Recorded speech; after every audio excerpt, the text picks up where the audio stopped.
Hey everybody, welcome to Fridays with Steve 65. We're going to do something a little bit different today. I just want to spend a little bit of time, probably shorter than usual, but talking a little bit about some management, negotiation, positioning strategies, and help around rooms or around teams in general, really making that financial case. And I really sort of have broken it down into three different areas. We'll talk a little bit about analysts, Forrester, Gartner, and studies and things you can kind of use on the front end, how Apex can help provide those things and really set some expectations around whether it's cost savings or revenue enhancement. Is it soft or is it sort of hard costs or hard benefits? I'll talk a little bit about using the tool itself to generate the case for it. One of the things that Microsoft and frankly all the other SaaS vendors really do much more than folks have been able to do historically is provide insight onto usage. Early in the world of client server computing and things like that, there really wasn't any insight into how often applications were used, how long people spent using them, to what degree has it been fully adopted. I've been in many a data center where there are dozens, if not hundreds, of servers all running at 2% CPU, and so that world has dramatically changed. It is a world of adoption and consumption and usage and customer success, and so we'll talk a little bit about some of the things within teams you can use to bolster the case. And then, how do you go tell this story? I'll talk a little bit about my experience and kind of how it goes way back. I got a couple of funny stories about that, and really how you sort of make that case. And then, we'll talk a little bit about how Apex maps with you through this journey. We do this a lot. Frankly, this is part of my team's selling motion, right? I want to sell you value, and I want to be able to deliver on that value. And so we certainly want to, provide the receipts and make sure our customers feel great about their investments in us and in the technology and solutions. And so if you're doing it for yourself, you kind of can take that same approach. But I'll talk a little bit about how Apex can help as well. The first hurdle is really up front. Well, why are we doing all this? What is the reason for investing in this kind of technology? And there's really different scenarios based on the company. Is it problem solving? Is it brainstorming, co-creation? What are the dynamics of your organization? Where do people sit? How do they work together? Report outs of information.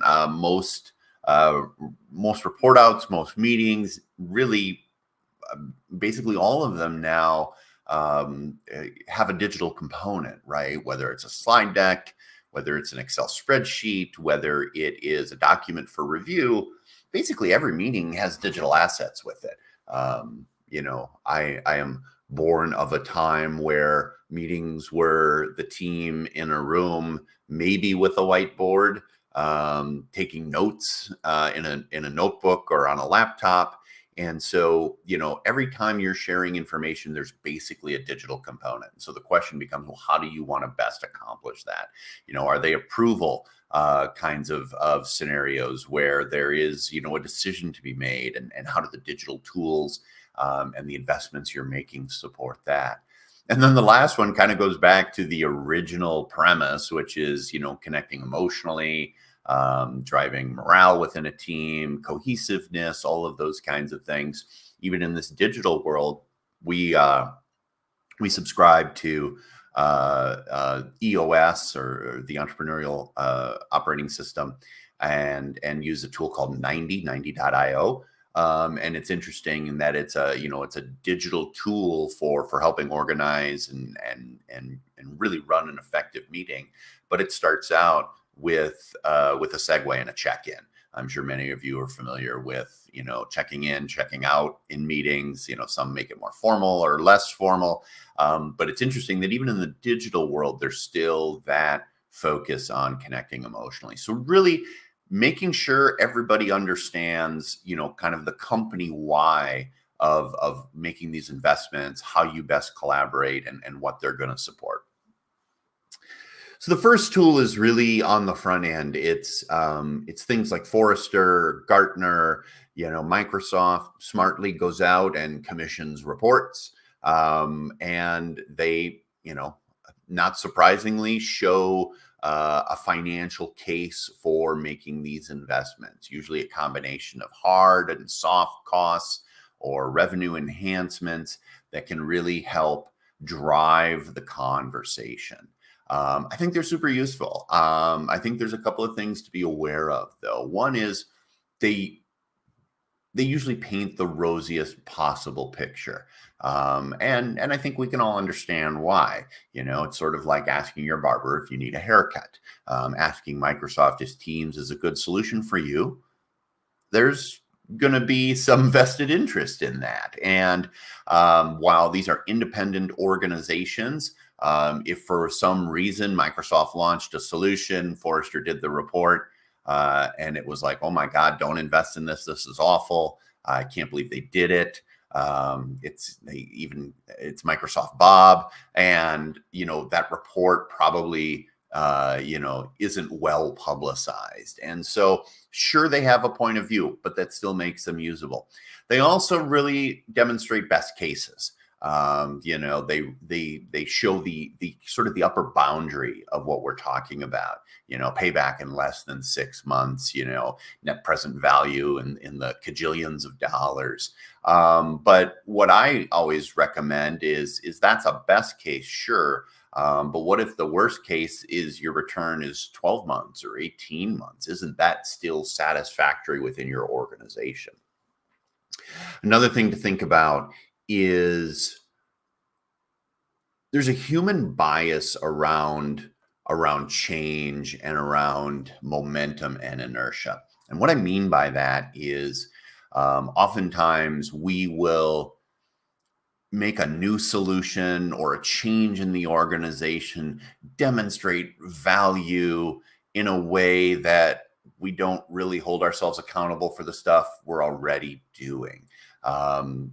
Kind of a couple of interesting ways to think about that is, the level of inspection that's put on new projects and developments in a community versus the existing houses, the existing residents, the existing yards, and how neat and or messy they are, right?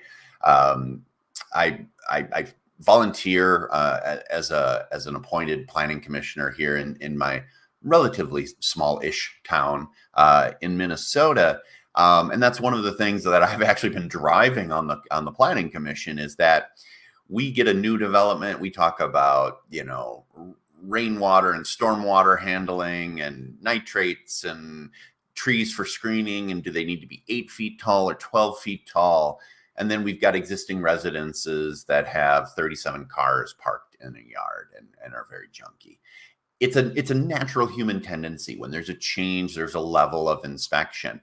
See if you can't think about that and incorporate that into the story. Not to say that let's go back and reprove everything that we're already doing, but just encourage that conversation to have context, right? That the change is going to happen, and we certainly want to be assured that we're making the right kind of change, but are we holding ourselves accountable in sort of an outsized way?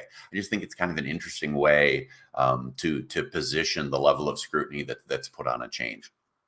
And this is where, whether it's studies or whether it's some relatively approachable things, Microsoft provides and Apex can provide a lot of assets in this space for the upfront conversation.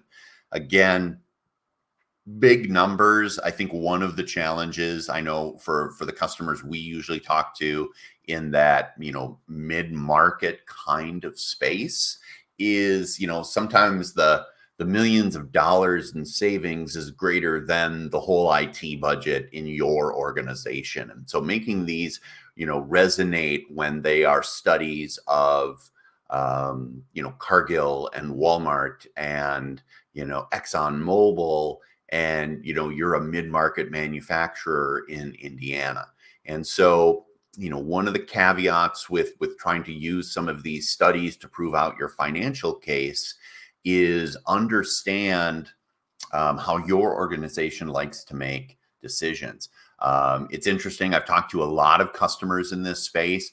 Oftentimes, the number one thing they look for is like size. Hey, like when they want to talk to one of our references, oftentimes they'll be like, "Hey, let me talk to somebody that has 500 people like I do," or something like that.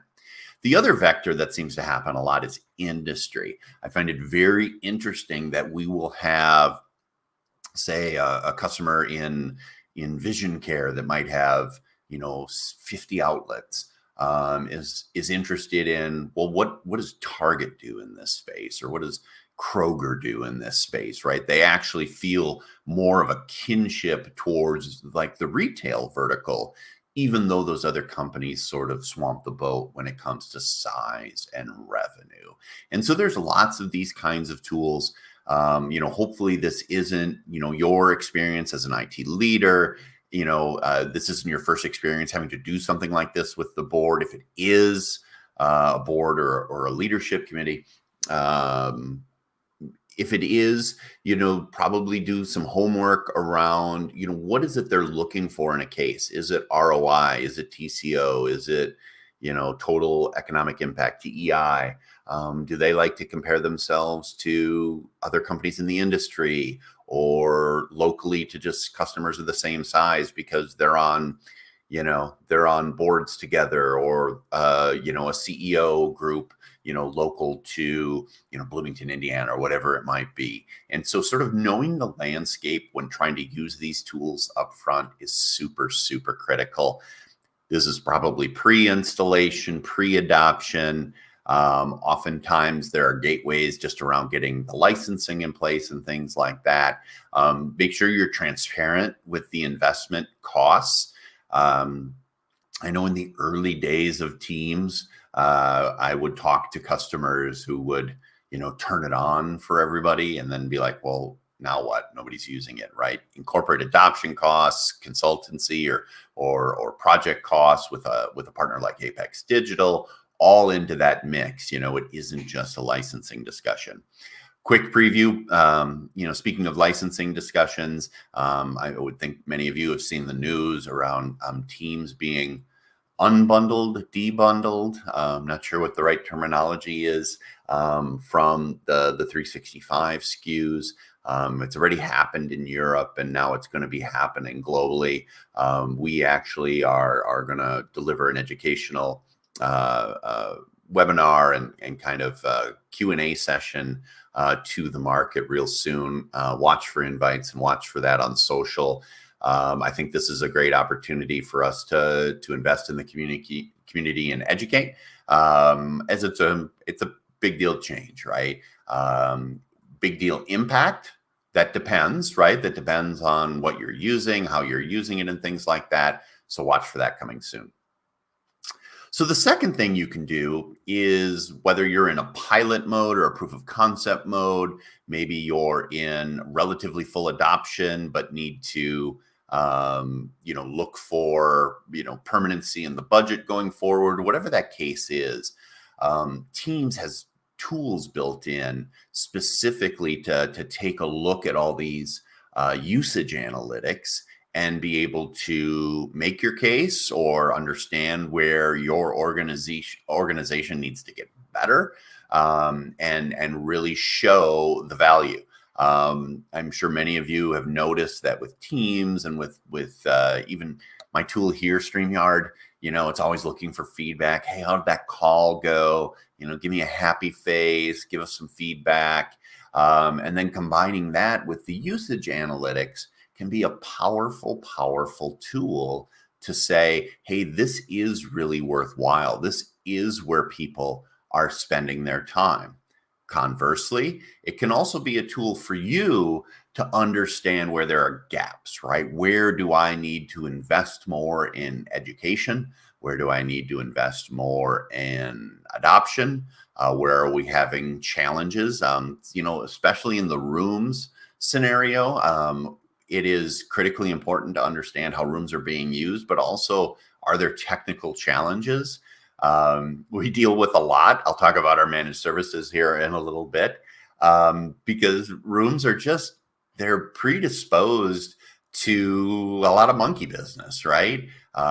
We've had customers request we plug Roku devices on another input so they can watch TV. We have folks that either don't know the tech or just think, oh, hey, I'm just presenting locally. How about I unplug some things, just, manually plug in a device and then leave it in that state. And the next person doesn't know what's going on. And so, especially with rooms, these kinds of usage and analytics, troubleshooting, updates, all of those kinds of tools are super, super critical and really can help bolster a case, whether it's for that particular technology or moving to something adjacent, right? So one of the things that I know a number of our customers have done is use Teams usage, sort of VoIP, and how they're calling each other. Hey, nobody's picking up their phone to talk to anybody in the organization. They're just using Teams. Pretty easy adoption route to something like Teams calling, right? So now you're talking about moving to an adjacent scenario. And so if the scenario is, hey, I want to add calling, I want to add calling plans or somebody like Call Tower and do dial tone, one of the ways to make that case is to simply look at the fact that everybody's in Teams, everybody's calling each other when they're in Teams. They're strong on audio conferencing, all those things that are built in. Moving to phone allows us to turn off these other 2 or 3 systems and actually put this functionality that people are already using adjacent to dial tone right in that same platform. And so oftentimes we'll see the case build over time, right? Whether it starts with Teams and then moves to rooms, moves to calling, moves to custom developed applications, that kind of natural progression. It also can demonstrate the usability, or not the usability, the feasibility of things like Teams premium licensing or adding in Copilot in addition to adding in Teams phone or calling plans or operator connect, ways to deliver dial tone. And so we see a lot of cases made adjacent to the current usage that expand the footprint. So when you're thinking about those costs, the number one thing we love to use is turning other systems off, right? The hard support costs, the hard licensing costs. Hey, it's time to renew PBX product X, all of a sudden you can incorporate that into a story around a change to Teams calling, right? Those are really, really easy to see hard costs within the organization, in addition to kind of the soft costs that we've been talking about, Forrester reports, productivity, all of those kinds of things. And so that's kind of the second step. The last one, and I really got a kick out of being able to find this as a backdrop to me talking a little bit about making the case, is, well, how are you going to make that case, right? I said first, know the organization, know the kinds of things that they're looking for. Are we cost-centric? Are we revenue-centric? Is it about return on investment? Is it about capital versus OpEx?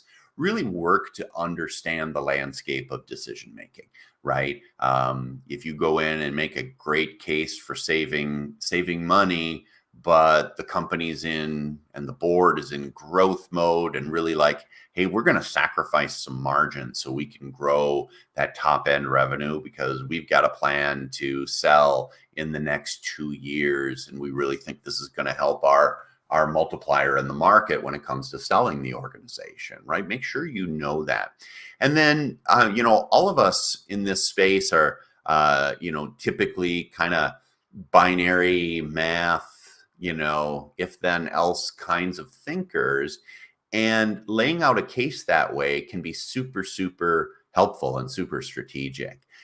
So way back in the day, and actually predating this because I was still with a company called Rainier that became Compact Global Services, that then was acquired as part of the HP acquiring Compact organization. Because of that carbon dating of my career, I can tell you that it was probably the year 2000, 99 maybe. And I was officially taught REJ, or Rapid Economic Justification. And I had to go to Toronto to spend 5 days in a classroom learning the arts and sciences of REJ. And if anyone has seen the recent, and I can't remember the name of it now, the recent Blackberry movie, it was very funny for me. It caused me to recall, and I really, really wish I had the business card or the learning materials from that. We've moved a couple times since then. I'm sure it didn't survive the move, but I was in there. So again, think of the time frame, 99. I was in that REJ class with a couple of gentlemen from Research in Motion, right? So this was just right about as the BlackBerry was exploding, and I happened to be in an REJ meeting with the RIM guys. What's funny is they were based in Canada. They were based up there, I think in Toronto. And it's funny to think, were they making a case to, venture capitalists and investors or their own board, or kind of what they were up to? I wish I could go back in time and ask them. But the core concept of REJ was to say, how do we take these data points? How do we take the Forrester study? How do we take productivity? And how do we make a great case? I'll walk you through one example of a way you can think about this. So if you're moving to Teams, and your assertion is that because of mobile meeting technology, because of sharing, because of all of those kinds of things, you think you can squeeze one more sales call per week out of your entire sales force, right?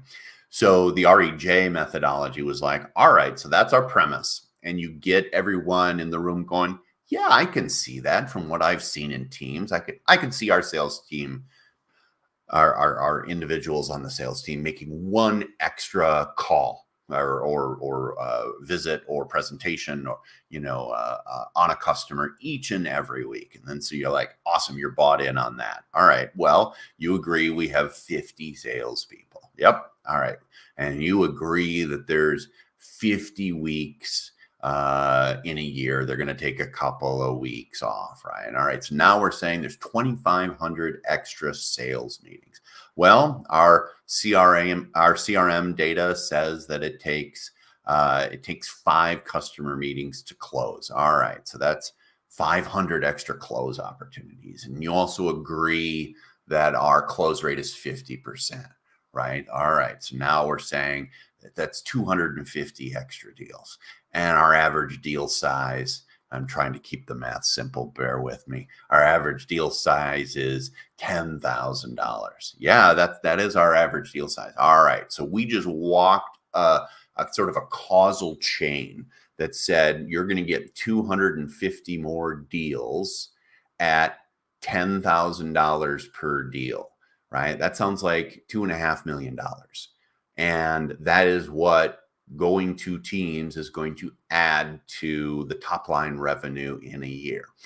And the power of this methodology or just taking this strategy is you had that buy-in in every step. Because if you walked in and said, hey, this Teams is better, 2.5 million in revenue, they'd be like, what are you talking about? How'd you get there?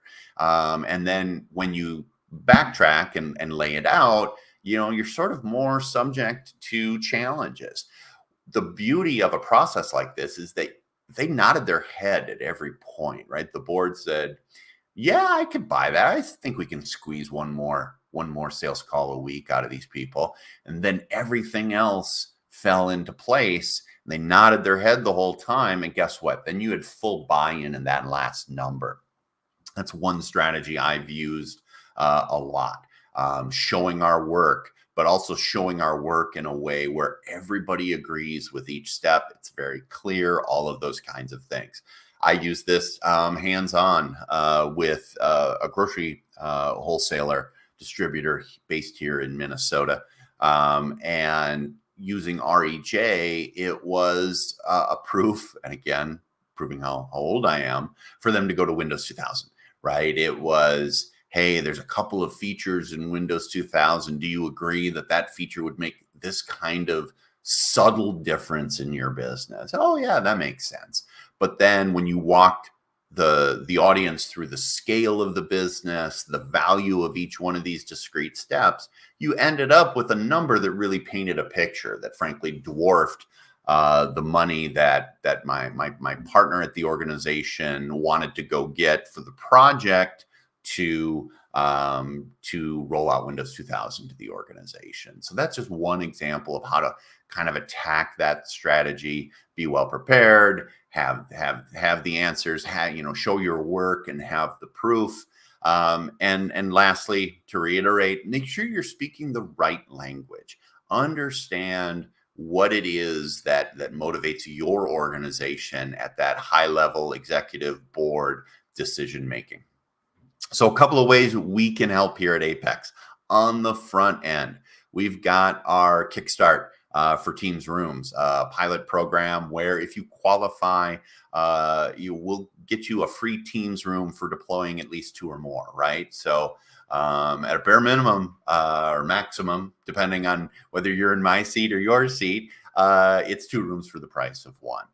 We'd love to help figure out if you qualify, because it's a combination of us investing, our vendor partners around devices investing, as well as Microsoft. And so there are some qualification criteria, but this is a great way to get started down this road, start generating that story on return, because maybe you're going to do 4 rooms, but there's 40 in the organization or 400 in the organization, rather than walking into the board sort of, out of the blue with a request for, a couple $1 million to roll out Teams rooms to the whole organization.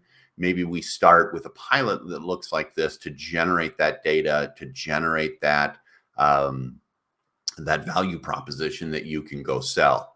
Frankly, oftentimes that boardroom, that executive space is one of the places people love to start because it's sort of like, let's get them hooked on the technology and seeing the value. And then that makes it a lot easier story to roll out to the organization. And then on the flip side, we can manage your Teams rooms, right? We can help you demonstrate all that value. We can ensure that they're well utilized. We can look for trouble spots.